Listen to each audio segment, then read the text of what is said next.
Good morning. The purpose of this video is to talk about the Buddhist concept known as the oneness of life and environment.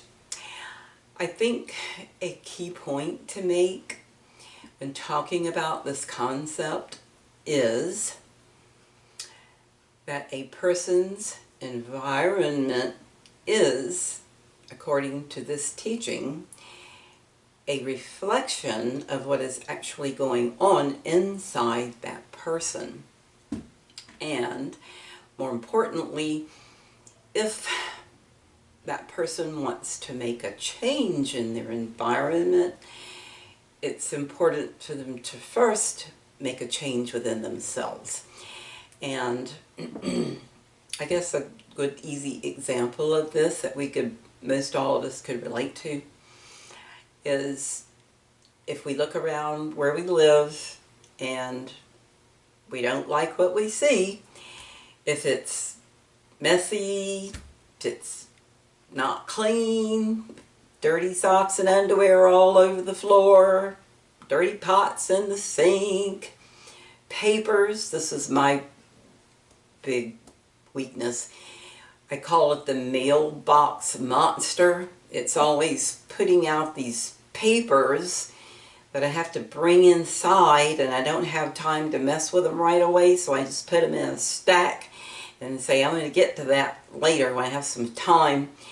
And then the next day, or a couple days later, here comes the mailbox monsters spitting out more paper, and the stack just gets bigger and bigger. And then finally one day I'll take the whole day to sit down and go through them and do whatever with them. And I always promise myself this is never going to happen again. I'm never going to let the mailbox monster get me like that again. And it always happens again. Before I know it, I've got another stack of papers. But anyway, I digress.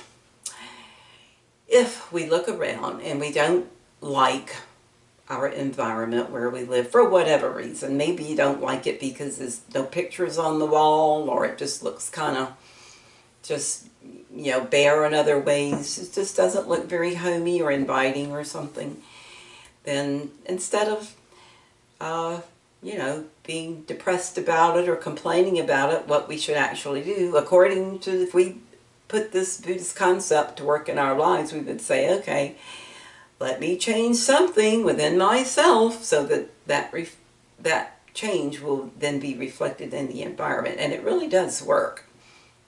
If we make a determination, every time I dirty up a pot, I'm going to wash it right away. I won't allow myself to put it in the sink, and before you know it, you'll never have dirty pots in the sink. And if I get those mailbox papers, and as soon as I come in, I just make a rule. I can't put them down any place. I have to put them away or throw them in the trash or deal with them in whatever way. I'll never have another stack of papers to deal with. And taking this to a larger scale, looking at, say, for example, our work environment. And most of the time, our work environment tends to deal with the people that we work with. We can change. If we have a messy desk, we can fix it. If we want to put pictures on the wall, we can do that. But we think we don't have any control over the people that we work with and our relationship with them. And I think that this tends to cause a lot of people a lot of suffering in everyday life because we spend so much time at work typically, and it is a very important it can have a big impact because we tend to bring that stuff home with us sometimes. But anyway, I'd like to hopefully try to make it a quick experience of what happened to me in my own life as far as changing the work environment by first changing with it myself. And I have to back up. I'm a retired school teacher. I taught for many, many years in an inner city all-black school. And when I first went there, I was a single parent. I had 2 children to support. I was desperate for a job. So I was just going to take the first thing that came along, whatever. I couldn't think about anything except I needed a job and I needed to have an income. And when I first went to this inner city school, I'll never forget, I mean, I did get hired, but anyway, try to make a long story short, the first day that I showed up there, I was in shock. When I went into the auditorium, and I was the only white person in the entire school. And since I had never been in a situation like this before, I was pretty young, and I was just, like I say, was pretty much in a state of shock. And I reacted to that environment with mostly fear, and just almost like just trying to put up a wall of, like, you know, just let me just get in here and do what I have to do to survive and get out. And that was kind of like my attitude for a long time.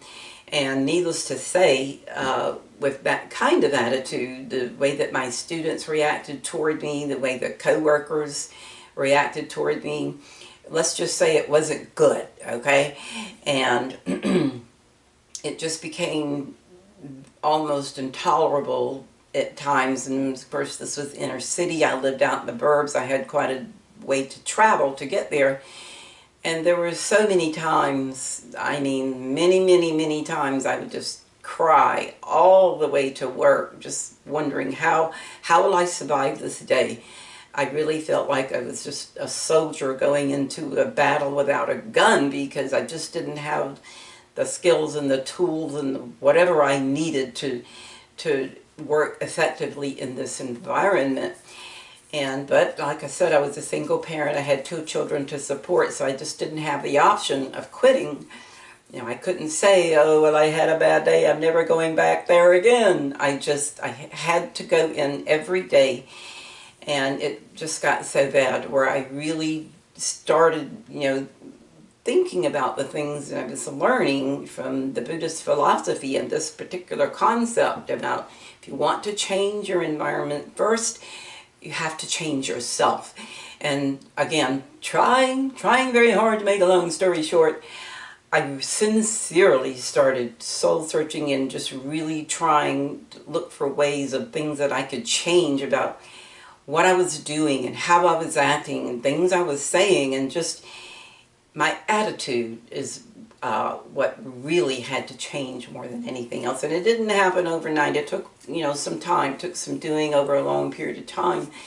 But I did notice that when I changed my attitude and the way I acted in this environment toward my coworkers, the parents, and everybody, instead of just looking at, you know, it's like, just get in there and do the job and get out, I was much more of a just trying to embrace my students and embrace my co-workers, and just look at them as this is my good fortune that I have a job to come to, and I have to come in here and appreciate the fact that I have a job. And